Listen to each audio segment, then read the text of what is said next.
واضح بات ہے میرے پاس، کیونکہ اس موضوع پہ میں نے پہلے کافی دفعہ ڈسکشن کی، بہت ساری کتابیں ہیں جن میں غالیوں کے خلاف رد میں لکھا گیا احادیث ایسی موجود ہیں. یہ کتاب میرے سامنے رکھی ہوئی ہے، الامام الصادق والمذاہب الاربعہ، اسد حیدر کی ہے، 4 جلدوں میں. انہوں نے خود یہ بیان کیا کہ امام صادق علیہ السلام کے زمانے میں سب سے بڑا فتنہ غالیوں کا فتنہ تھا، اور امام کی تعلیمات کو سب سے بڑا خطرہ جو لاحق ہوا وہ بھی ان غالیوں کی وجہ سے. اس وجہ سے امام نے ان کا بہت مقابلہ کیا، اور امام نے ایک نام بتایا. ان بعد میں دوسرے ائمہ نے بھی بتایا کہ کون سے ٹاپ کے غالی ہیں جنہوں نے سب کو، یعنی ایک بڑی تعداد کو منحرف کیا. یعنی جو ان کے پیچھے ہیں وہ ان چند کی وجہ سے ہیں. یہ چند لوگ ہیں جنہوں نے ایک بڑی تعداد کو پوری تاریخ میں ان کے نام مشخص ہیں. تو اگر آج ہم یہ کہیں کہ تاریخ پاکستان کی لکھی جائے، جس طریقے سے ایک کتاب ہے ڈاکٹر سفری، ایک ایرانی رائٹر ہے، ان کی کتاب ہے غالیان. اس کے میں نے چند چیپٹرز آپ کی خدمت میں عرض کیے ہیں پہلے، اسی مرکز الارشاد الاسلامی جو ہمارا ایک چینل ہے اس کے اوپر موجود ہیں. اس میں بھی انہوں نے ایک جملہ جو لکھا اور وہ بڑا دردناک اور جملہ ہے، اس کے شروع میں اپنے تھیسس PhD کے تھیسس ہیں. وہ کہتے ہیں پوری تاریخ میں آپ دیکھیں کہ غالیوں کو اور شیعوں کو الگ نہیں کیا گیا، نہ، اور خصوصاً غیر شیعہ نے ہمیشہ جب بھی شیعہ کو تانے دیے تو غالیوں کو شیعہ بنا کے دیے، کیونکہ انہوں نے بھی فرق نہیں لائے غالیوں میں اور شیعہ میں. اور پھر جو ہمارے اندر بھی ایک بڑی تعداد ایسی موجود ہے، علماء کی بھی حتیٰ کچھ لوگ ہیں، ایک بڑی تعداد ان علماء کی بھی موجود ہے جو ہمیشہ غالیوں کے خلاف جنہوں نے جو ہے وہ قیام کیا اور ان کے خلاف گفتگو کی. لیکن ایک بڑی تعداد ایسی بھی موجود ہے اندر ہی اندر جو غالیوں کے ہمیشہ پشت پناہ رہے ہیں، اور انہی کی وجہ سے غالی سٹرونگ ہے. آپ دیکھیں اسی کتاب غالیان کے اندر انہوں نے یہ جو جملہ لکھا ہے، یہ تقریباً سب محققین نے لکھا ہے کہ آج تک جو تشیع کا سب سے بڑا نقصان ہوا ہے وہ یہی ایک وجہ اس کی یہ ہے کہ غالیوں کو اور شیعہ کو جدا نہیں کیا گیا، ان کو ایک ہی کاؤنٹ کیا جائے. تو اس وجہ سے ائمہ نے فرمایا کہ یہ پلید ہیں غالی. بد دعا دی ہے اہل بیت علیہ الصلوۃ والسلام نے غالیوں کو. اہل بیت علیہ الصلوۃ والسلام نے یہاں تک فرمایا جتنے مشرکین تاریخ میں گزرے ہیں بدترین مشرک ہیں غالی، جو ہمیں الہ کہیں، جو ہمیں معبود کہیں، جو یہ کہیں کہ ہم سسٹم چلا رہے ہیں اس دنیا کا، ہم رازق ہیں، ہم خالق ہیں، ہم مالک ہیں، ہم پوری دنیا کو دے رہے ہیں اور اللہ جو ہے وہ کچھ نہیں کر رہا. جو یہ عقیدے بیان کرتے ہیں، فرمایا کہ یہ یہود سے بدتر ہیں، شر من الیہود والنصارى، یہود اور نصارہ سے بدتر ہیں. اس قسم کی احادیث اتنی زیادہ ہیں کہ ایک میرے پاس یہاں پہ کتاب رکھی ہوئی ہے کلام مقارن، جو علامہ ربانی گلپیگانی حافظ اللہ کی ہے. انہوں نے کہا کہ 100 سے زیادہ احادیث ایک جگہ پہ علامہ مجلسی 25 نمبر جلد میں وہ لے کے آئے ہیں اور ساری غالیوں کی رد میں ہیں. اور اس میں اتنی شدت سے روایات موجود ہیں غلو کی رد میں. اکثر روایات میں یہ آیا کہ اہل بیت علیہ الصلوۃ والسلام فرماتے ہیں ہمارا غالیوں سے کوئی تعلق نہیں ہے، ہم برات کرتے ہیں غالیوں سے. حتیٰ امام صادق علیہ السلام نے بعض لوگوں کو مشخص کر کے کہا کہ ان سے ہم برات کرتے ہیں. کہا ہم ایک چھت کے نیچے نہیں بیٹھنا چاہتے. یہاں تک موجود ہے کہ غالی ہمارے ساتھ نہ بیٹھے. کیوں؟ اسی وجہ سے یہاں تک روایات میں کہ ان کے ساتھ نہ بیٹھو، ان کے ساتھ نہ کھاؤ، ان کے ساتھ نہ پیو، کہ جو علی علیہ السلام کی ربوبیت کا اعلان کریں. حالانکہ ربوبیت صرف اللہ تعالیٰ کی ہے، اور اگر کوئی حضرت علی علیہ السلام کو رب کہے، کہ جو خصوصاً اہل بیت نے منع کیا ہے کہ ہمیں رب مت کہنا، ہمارے فضائل جتنے ہیں پڑھو لیکن ہمیں رب مت کہنا.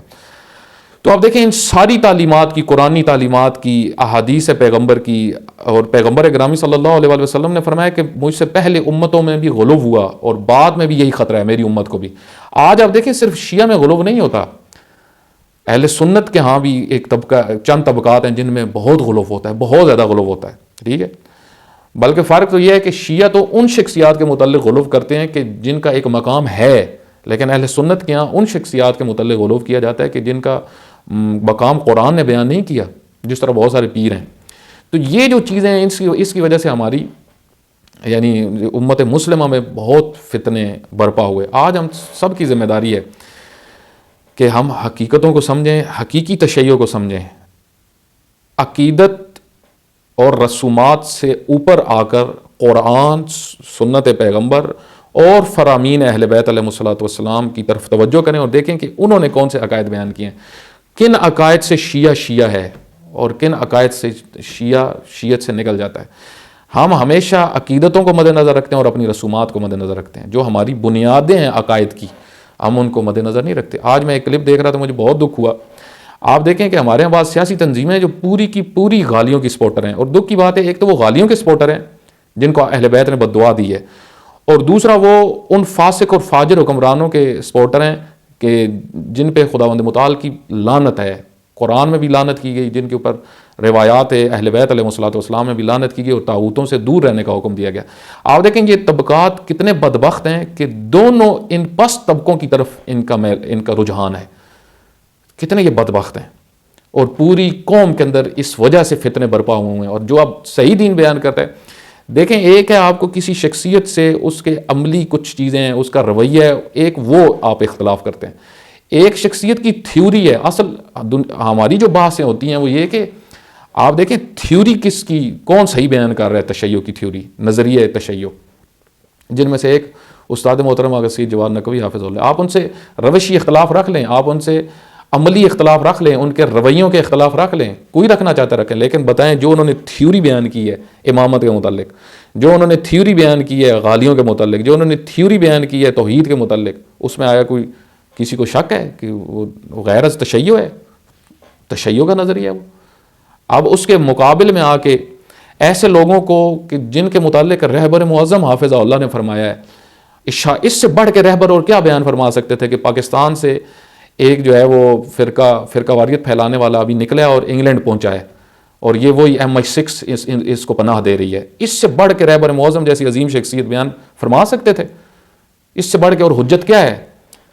اور پھر ایک سید اور ایک سیاسی تنظیم، شیعہ کی سیاسی تنظیم جو اکثر جو ہے غالیوں کے سپورٹر ہیں، ان کا لاہور میں ایک مرکزی رہنما، اور وہ آصف علوی کے ساتھ گفتگو کرتے ہوئے اس کو کہہ رہا ہے کہ وہ جو ہیں، وہ جن کی بھائی آپ بات کر رہے ہیں، وہ تو اس طرح ہیں، وہ اپنی خدمت کر رہے ہیں، وہ تشیع کی خدمت تھوڑی کر رہے ہیں، وہ اپنا نام بنا رہے ہیں، وہ کو مہدویت کی تھوڑی خدمت کر رہے ہیں، ان کے پھر آگے کا آگے جو ان کے ماتحت ہیں۔ آپ دیکھیں کتنے گھٹیا لفظ بولنا، کتنی پست زبان استعمال کرنا، کسی بھی شخصیت کے اگر ساتھ کوئی بھی اس کے پیروکار ہیں، اس سے عقیدت رکھتے ہیں، اس کا احترام کرتے ہیں، تو ان کے متعلق آپ اس طرح بات کر رہے ہیں۔ ٹھیک ہے آپ اختلاف رکھیں، کسی کے ساتھ بھی آپ نے اختلاف رکھیں، لیکن ایک طرف یہ کہ کہنا کہ ہم ولایت فقیہ کے پیروکار ہیں، اور ایک طرف اتنی صریح مخالفت، اتنی جرت، اتنی شہوتیں حاوی ہو چکی ہیں، اتنی دنیا داری حاوی ہو چکی ہے کہ نہ خدا کا خوف، نہ آخرت کے کھو جانے کا خوف، نہ آخرت کے ضائع ہونے کا خوف، اتنی دنیا داری۔ کیا ہے یہ دنیا؟ اتنا حسد ہمیں آگے لے گیا، اتنا حسد نے ہمیں بدبخت کر دیا۔ کہاں جا رہے ہیں ہم؟ کیا ہم نے امیر المومنین علی بن ابی طالب علیہ السلام کے سامنے پیش نہیں ہونا؟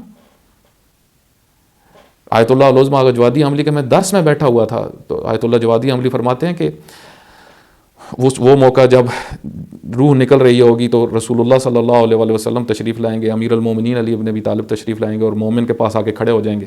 وہاں پہ آگا جوادی عملی اتنا روئے، فرمایا کہ یہ کہیں گے کہ یہ وہ تھا جس نے ہمارے مکتب کی خدمت کی ہے، اس نے مصیبتیں برداشت کی، سختیاں برداشت کی، لیکن منحرف نہیں ہوا، راہ سے نہیں ہٹا۔ اس لمحے کی کتنی چاشنی ہوگی، لیکن وہ پھر، اور دوسرا وہ مرحلہ کتنا پھر سخت ہوگا کہ اگر حضرت علی علیہ السلام اور پیغمبر گرامی آئے اور انہوں نے کہا کہ یہ خائن عالم ہے جس نے خیانت کی ہمارے مکتب کے ساتھ، تو ہمیں توجہ کرنے کی ضرورت ہے۔ ہم نہ غالیوں کے سپورٹر بنے اور نہ فاسق اور فاجروں کے۔ آپ دیکھیں واضح ہے یہ کہ جس طرح امام خمینی رحمۃ اللہ علیہ فرمایا کرتے تھے کہ وہ ملا درباری جو طاغوتوں کا سپورٹر ہے وہ طاغوت سے بدتر ہے، یہ روایات اہل بیت کا خلاصہ ہے۔ اور جو فاسق اور فاجروں کا سپورٹر ہے وہ بھی ایسا ہی ہے، اور جو غالیوں کا سپورٹر ہے وہ بھی انہی کے زمرے بلکہ ان سے بدتر ہے۔